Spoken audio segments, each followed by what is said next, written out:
በስመ አብ ወወልድ ወመንፈስ ቅዱስ አሃዱ አምላክ አሜን። የአስተርእዮ አንድ ቲዩብ ቤተሰቦች እንደምን አላችሁ? እንደምን ቆያችሁ? በያላችሁበት ሰላም እግዚአብሔር ይብዛላችሁ። የሰላም አምላክ ልዑል እግዚአብሔር ይህችን ዕለትና ሰዓት በዕድሜያችን ላይ ስለጨመረልን ክብርና ምስጋና ውዳሴና አምልኮ ለእርሱ ይሁን። ኮከቡን በምስራቅ አይተን ልንሰግድለት መጥተናልና። የማቴዎስ ወንጌል ምዕራፍ 2 ቁጥር 1። ጌታችን ኢየሱስ ክርስቶስ በተወለደ ጊዜ ሰብአ ሰገል የተባሉ የጥበብ ሰዎች ወደ ኢየሩሳሌም መጥተው የተናገሩት ቃል ነው። በዚህ ቃል ጥቂት ደቂቃዎችን አብረን እንቆያለን። መልእክቱ ለሌሎችም እንዲደርስ ላይክና ሼር ማድረግን አትርሱ። በየጊዜው የሚለቀቁ መልእክቶችና ትምህርቶችም እንዲደርሷችሁ ሰብስክራይብ በማድረግ እንድትጀምሩ በአክብሮት አሳስባለሁኝ። የማቴዎስ ወንጌል ምዕራፍ 2 ከቁጥር 1 ጀምሮ እንደዚህ ይላል። ኢየሱስም በይሁዳ ቤተልሔም በንጉሡ በሄሮድስ ዘመን በተወለደ ጊዜ እነሆ ሰብአ ሰገል የተወለደው የአይሁድ ንጉሥ ወዴት ነው? ኮከቡን በምስራቅ አይተን ልንሰግድለት መጥተናልና እያሉ ከምስራቅ ወደ ኢየሩሳሌም መጡ። ንጉሡ ሄሮድስም ሰምቶ ደነገጠ፣ ኢየሩሳሌምም ሁሉ ከእርሱ ጋር ይላል። እንግዲህ የመድኃኒታችን የኢየሱስ ክርስቶስ መወለድ ለሚያምኑበት በተስፋ በእምነት እንደተነገረው የተስፋ ቃል ሲጠባበቁ ለነበሩት ትልቅ ሐሴትን ያስገኘ ሲሆን እንደ ሄሮድስ አይነት ሰዎች ደግሞ ከፍተኛ የሆነ ድንጋጤ እየፈጠረባቸው መሆኑን ቃሉ ያስረዳናል። እንደሚታወቀው በቤተልሔም አውራጃ የነበሩትን ሕፃናት ጭምር ያስገደለው ከዚህ የተነሳ እንደነበረ የሚታወቅ ነው። ወገኖቼ ዛሬም ቢሆን የኢየሱስ ክርስቶስ መወለድ ለሚያምኑበት ተስፋ አድርጎ ለሚጠባበቁት እንጂ ዓለም ዛሬም ቢሆን እንደ ሄሮድስ የኢየሱስ ክርስቶስን ነገር መስማትም ሆነ ማየት እንደማይፈልግ ይታወቃል። ስለዚህ የተወለደው የአይሁድ ንጉሥ ወዴት ነው የሚለው ለሄሮድስ ከፍተኛ የሆነ ድንጋጤን እየፈጠረ ነበር። ሰብአ ሰገል የተባሉት ጠቢባን ደግሞ የተወለደው የአይሁድ ንጉሥ የዓለም መድኃኒት ለሰው ልጆች ሁሉ መዳን መሆኑን ሰምተው ሊሰግዱለት መጡ። በትንቢት እንደተነገረው አየዋለሁ፣ አሁን ግን አይደለም፣ እመለከተዋለሁ፣ በቅርብ ግን አይደለም። ከያዕቆብ ኮከብ ይወጣል፣ ከእስራኤልም በትር ይነሳል ተብሎ በትንቢት የተነገረለት ክርስቶስ አየዋለሁ፣ አሁን ግን አይደለም፣ እመለከተዋለሁ፣ በቅርብ ግን አይደለም። ወገኖቼ ከዘመናት በኋላ ለተወለደው ለእርሱ ማየትና መስገድ እንደ ሰብአ ሰገል ለእርሱ የሚገባንን ክብር ሁሉ መስጠት እንደሚገባ የተነገረው የትንቢት ቃል ተፈጽሞ ማየት መታደል ስለሆነ ለሚያምኑት እንዲህ አይነት ሐሴት ያለው ሲሆን እንደ ሄሮድስ ላሉት ደግሞ ከፍተኛ የሆነ ድንጋጤና ፍርሃትን ያስከተለ ነበር። ስለዚህ ቃሉ እንደሚለን እንሆም በምስራቅ ያዩት ኮከብ ሕፃኑ ባለበት መጥቶ እስኪቆም ድረስ ይመራቸው ነበር ይላል። ሰብአ ሰገልን ኮከቡንም ባዩ ጊዜ በታላቅ ደስታ እጅግ ደስ አላቸው።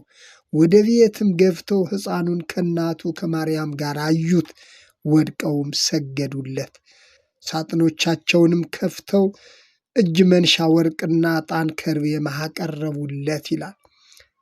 ከእናቱ ከማርያም ጋር አዩት፣ ወድቀውም ሰገዱለት። ይህ ሁላችንም ዛሬ በእምነት ልናየው በእምነት ልንከተለው የሚገባንን ጉዳይ ነው። ከሰብአ ሰገል ታሪክ የምንማረው እነዚህ ሰዎች ወደ ቤት ገብተው ሕፃኑን ከእናቱ ጋር አዩት ነው የሚለው። አዩት፣ ወድቀውም ሰገዱለት። እነዚህ ሰዎች ፈልገው የመጡት የጠፋውን ፍለጋ የመጣውን ክርስቶስ ነው። ወገኖች ልብ በሉ። እነዚህ ሰዎች ከሩቅ አገር የመጡበት ጉዳይ ፈልገው የመጡበት ጉዳይ የጠፋውን ፍለጋ ወደ ዓለም የመጣውን ክርስቶስን ነው። ወገኖቼ ዛሬስ የፈለገንን ጌታ እየፈለግን ያለነው ስንቶቻችን ነን? እርሱ ፈልጎ ወደ ዓለም መጣ፣ በግርግም ተወለደ። የፈለገንን ጌታ ፈልጎ ማግኘት ደግሞ ከኔና ከእናንተ ይጠበቃል። የሚፈልጉኝ ያገኙኛል ይላል የእግዚአብሔር ቃል። ስለዚህ እነዚህ ሰዎች ፈልገው መጡ፣ አገኙት፣ ደስም አላቸው። ጌታ በመወለዱ ካገኘናቸው በረከቶች መካከል አንዱ ደስታ መሆኑን ስለ ልደት ባየነው በሌላኛው ርዕስ ባለፈው መመልከታችን የሚታወቅ ነው። የጌታን መወለድ ከሁሉ በፊት ያዩት እረኞች ነበሩ። መንጋቸውን ሲጠብቁ በሜዳ ያደሩት እረኞች በግርግም የተወለደውን ጌታ ከሁሉም በፊት ማየታቸው የሚታወቅ ነው። እነሆ በኤፍራታ ሰማነው፣ በዱር ውስጥ አገኘነው ተብሎ በዳዊት የተነገረው ቃል ተፈጽሞ በዓይኖቻቸው የተመለከቱት ከሁሉም በፊት እረኞች ነበሩ። ምክንያቱም እረኞች ይህንን የተወለደውን የዓለም መድኃኒት የማየታቸው ምስጢር የሌሎችን እረኞች ጭምር የሚወክል ስለሆነ ነው። ምክንያቱም የተወለደውን መድኃኒት ለሌሎች ለመመስከር፣ ለሌሎች ለማሳየት መጀመሪያ እረኞች ማየት ነበረባቸው። ይሄ በርካታ እረኞችን የክርስቶስ ምስክር የሚሆኑትን ሁሉ የሚወክል ቃል ነው። መሲሁን አግኝተናል እያሉ ለሌሎች ያሳዩት የክርስቶስ ደቀ መዛሙርት ነበሩ። እነርሱ ያዩትን ኢየሱስን ለሌሎች ደግሞ ማሳየትና መመስከር የጀመሩት እረኞች ናቸው። በየዘመናቱ የሚነሱ እረኞችም ክርስቶስን መስበክና ማሳየት ይችሉ ዘንድ ክርስቶስ ከማንም በፊት ራሱን ለእረኞች እንደገለጠ እናያለን። ዛሬም ቢሆን ወገኖቼ የዕለት ተዕለት አገልግሎታችን የዕለት ተዕለት የትምህርታችን ርዕስ ሆኖ የሚያገለግለው የዓለም መድኃኒት የሆነው ክርስቶስ ነው። ሥጋ የለበሰው ሁሉ የእግዚአብሔርን ማዳን ይህ ተብሎ አስቀድሞ በነቢዩ ኢሳይያስ ኋላም በመጥምቁ ዮሐንስ የተሰበከው ክርስቶስ ሰዎች ሁሉ ማዳኑን ያዩ ዘንድ ዛሬም የእረኞች፣ የአገልጋዮች፣ የአስተማሪዎች ሁሉ የትምህርታቸው ርዕስ ሆኖ እናያለን። ምክንያቱም ሥጋ የለበሰው ሁሉ የእግዚአብሔርን ማዳን ያይ ዘንድ ሥጋ የለበሰው ሁሉ ሰብአ ሰገል ከሩቅ አገር መጥተው ወርቅና ከርቤ ዕጣን ይዞ የመጡበት ጉዳይ ይህ የዓለም መድኃኒት የሆነው ክርስቶስ መወለዱን ሰምተው ነው። ወገኖቼ ዛሬም ሥጋ የለበስነው ሁላችንም ዛሬ መዳን ያለብን፣ ዛሬ ወደ እውነት ወደ ሕይወት መድረስ ያለብን በዚህ በግርግም በተወለደው ሰብአ ሰገል ለሰገዱለት ክርስቶስ የሚገባንን ክብር በመስጠት ከእርሱ ጋር በመሆን እንደሆነ ልናስተውል ያስፈልጋል። ሰብአ ሰገል አዩትና ደስ አላቸው ነው የሚለው። ደስ አላቸው፣ አዳኙን አይተው ደስ አላቸው። የሚበልጠውን ነገር አይተው ደስ አላቸው። ወገኖች ዛሬ የኔና የእናንተ ደስታ ሙሉ ሊሆን የሚችለው ይህንን አዳኝ በእውነት ካየነው ብቻ ነው። በእውነት ካመንነው ብቻ ነው። በእውነት ፈልገነው ካገኘነው ብቻ ነው። እርሱን ያየ የሚበልጠውን ክብር ያያል። ፊልጶስ ናትናኤልን ወደ ኢየሱስ ክርስቶስ ካመጣው በኋላ ከበለስ በታች አየሁህ በማለቱ ናትናኤል በእጅጉ ተገረመ። ኢየሱስ ክርስቶስም ይህንን ስላልሁህ ተገረምክን? ገና ሰማያት ሲከፈቱ የእግዚአብሔር መላእክት ሲወጡና ሲወርዱ ታያላችሁ በማለት እርሱን ማመን እርሱን መከተል ማለት የሚበልጠውን ክብር ማየትና መመልከት ማለት እንደሆነ ነገራቸው። ወገኖቼ ሰብአ ሰገል የተባሉት ጠቢባን ያዩት ይህንን ነው። አይተው ተመለሱ። እኛስ የኢየሱስ ክርስቶስን በዓል ስናከብር በዓሉን ስናስብ የሚታየን ምንድን ነው?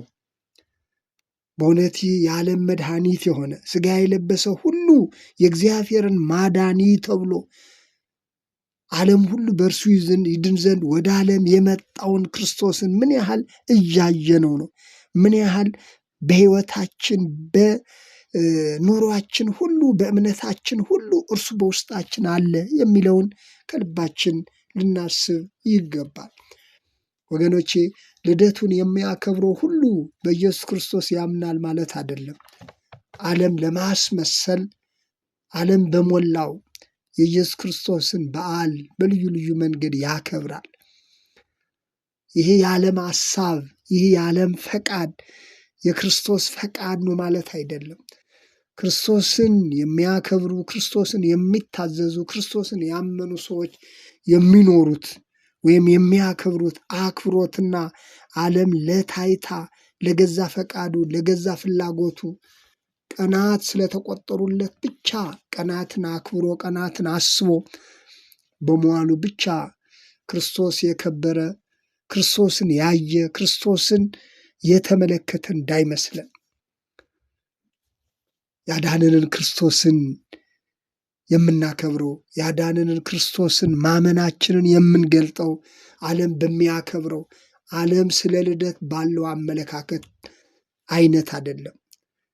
ስለዚህ የፈለገንን ያዳነንን ጌታ በፍጹም ልባችን ለእርሱ በመለየት ለእርሱ ክብር መኖር እንድንችል አምላካችን እግዚአብሔር ሁላችንንም ይርዳን። ስለዚህ ኮከቡን በምስራቅ አይተን ልንሰግድለት መጥተናል አሉ ሰብአ ሰገል።